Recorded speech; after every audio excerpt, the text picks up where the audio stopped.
Hello, I'm Roy Whiffin, and this is Roy's Rant number 6. And today there are several things that have come up during the week.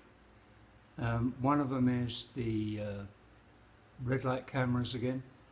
I spoke to the powers that be that are in pursuit of suing the city, the mayor and the police chief with regard to these red light cameras.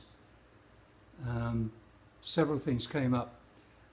One is obviously all entities are going to need representation, and this can cost around about $500 an hour per organisation. So if you've got 3 there, you're looking at something around about $1,500 an hour that they're trying to do to stop the people of Sugarland that have been used in these red light cameras. So according to these powers that be, they are trying very hard to delay going to court. And of course when you go to court you then add on even more money. A rough estimate is that this is probably going to cost about $500,000 in the end, because I can't see, even if the city loses, I can't see them, with the way that they are at the moment, that they're not going to appeal. But that's their decision. So that basically, when I say $500,000, that means $500,000 to you and me, because that's where the money's got to come from. They've either got to, when they lose, they've either got to curtail some of their programs, or they've got to find some other way of making up the money. And I don't think they're going to curtail their programs. They don't seem to be that sort of organisation at the moment. As Bob Hebert said, the county is rising at 5%, and the county is spending at 18 to 20%, a lot of it being Sugarland. So that's as far as the red light cameras are concerned. The next thing is the roads and the cycle lanes that we have in and around Sugarland. We have these parking areas, then the cycle lane, and then right adjacent to the car lane with no buffer zone. Talking to an engineer this week, he said basically that what they've done is that they've now increased the amount of maintenance that is going to be needed on roads, because what you've got is you've basically got 2 areas, this being the parking and the cycling, and this being the where the cars and the trucks and the various other heavyweights go along.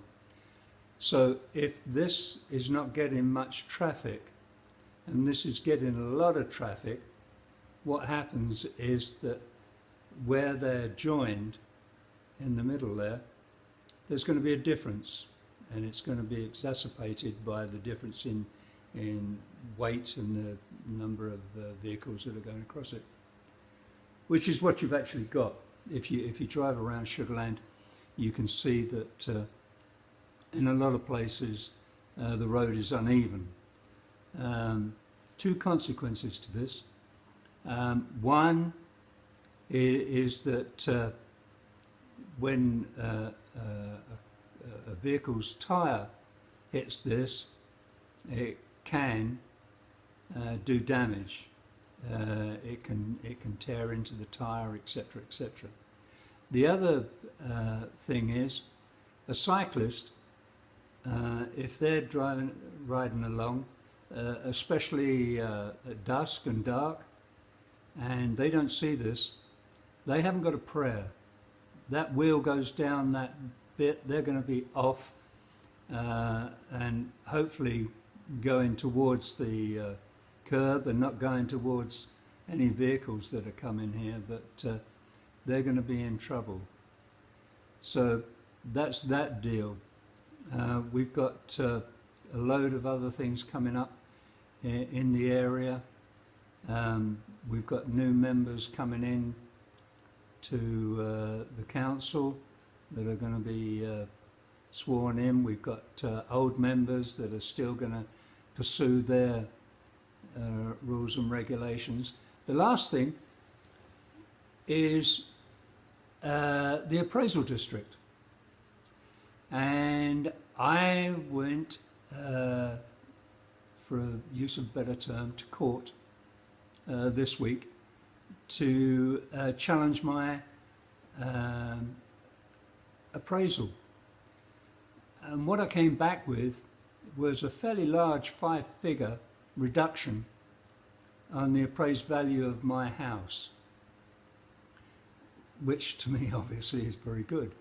But the other thing is that only about 7% of the county ever challenged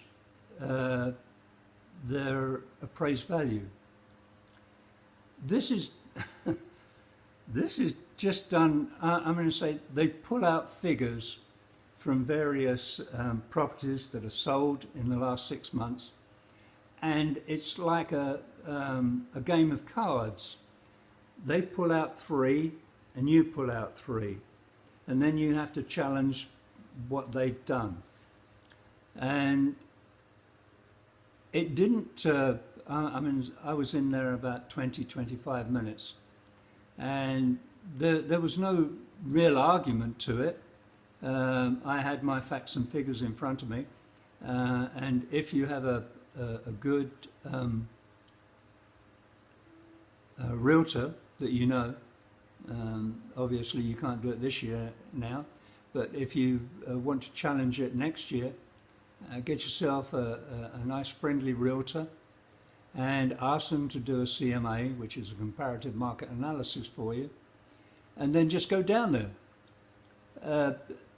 The county is one of the highest appraised counties in the country. You know, I mean, that alone just tells you something. But the thing is that they are taking millions and millions of dollars out of your pocket, and they shouldn't be. Should be totally wrong. And you shouldn't have to go down there and challenge it. It should be just automatic that you get a fair appraisal. And you don't. You don't get a fair appraisal at all. They just pick up the top 3 that they've got, and they send that out to you and say your property is now appraised at this value. And as I say, I got a reduction on my appraised value of a nice 5-figure reduction, and only 7% of us do that. So that's my rant this week. I don't know what's going on for next week, but I will be back to talk to you about the city and the county and whatever else is going on.